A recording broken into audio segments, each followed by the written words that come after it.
Pelaksanaan pemilu serentak 17 April 2019 disambut oleh masyarakat dengan datang ke TPS untuk menyalurkan hak pilihnya.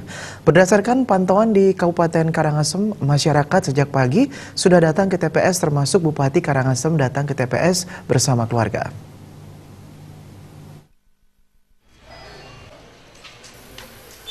Bupati Karangasem Gusti Ayu Mas Sumatri bersama keluarga datang ke TPS 36 yang berada di wilayah Desa Subagan. Sampai di TPS 36 sekitar pukul 9 pagi, Bupati Karangasem melaksanakan hak pilihnya bersama keluarga. Selain Bupati, juga tampak masyarakat sekitar yang masuk dalam daftar pemilih tetap di TPS 36, di mana di TPS 36 ini terdapat 166 DPT. Pada kesempatan tersebut, Gusti Ayu Mas Sumatri berharap pemilu serentak 2019 ini bisa berjalan dengan aman dan damai, dan berterima kasih kepada masyarakat Karangasem yang sudah hadir ke TPS untuk menyukseskan pemilu serentak 2019. Ini sangat penting untuk memilih wakil-wakil rakyat termasuk di Kabupaten Karangasem yang nantinya para wakil rakyat diharapkan mampu bekerja mewakili aspirasi masyarakat terutama dalam pembangunan di Karangasem. Nantinya baik di bidang infrastruktur, sumber daya manusia maupun pelestarian budaya. Para wakil rakyat terpilih nantinya diharapkan dapat memberikan kontribusi dan memanfaatkan potensi yang ada untuk membangun Karangasem ke depan. Nasib masyarakat Karangasem 5 tahun ke depan akan ditentukan pada pemilu kali ini.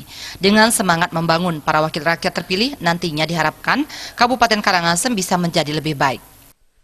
Ya, pada hari ini hari yang sangat luar biasa pada tanggal 17 April 2019, perhelatan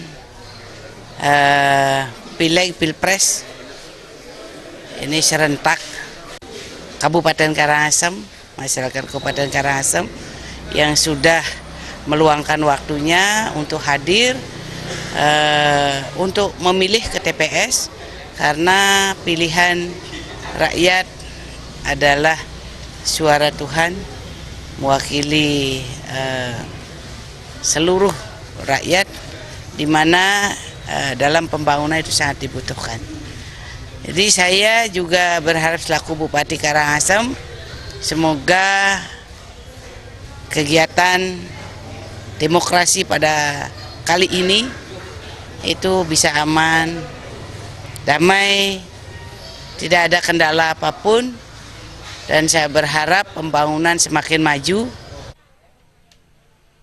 Selain TPS yang ada di Desa Subagan, masyarakat juga melaksanakan hak pilihnya di TPS yang ada di Desa Ulakan. Tampak masyarakat dengan sabar menunggu antrian hingga mendapatkan giliran untuk melaksanakan pencoblosan di bilik suara. Bayudi, Bali TV.